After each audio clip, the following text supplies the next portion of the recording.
ल हामी चाहिँ उता के अरे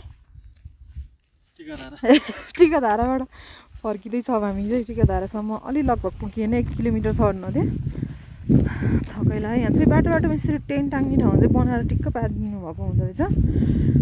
यसरी पानी काटेर ठ्याक्क है टेन्ट टाङ्ने भनेर सुविधा चाहिँ यस्तो गरेर राखिदिनु भएको हुँदो रहेछ।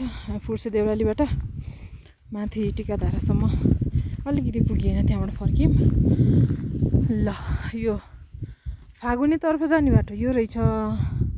यहाँबाट यता तेर्सै टिकाधारा चाहिँ यता 2 किलोमिटर भएको भएर हामी टिकाधारा लगभग पुगेर आयौँ।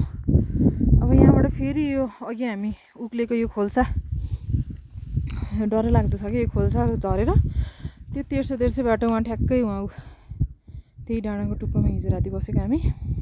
त्यहाँ पुगेर हाम्रो सामान बोकेर हामी चाहिँ ढोरपाटनसम्म लाग्नेछौँ। ल है त बाटो हेर्नु न, बाटो थेत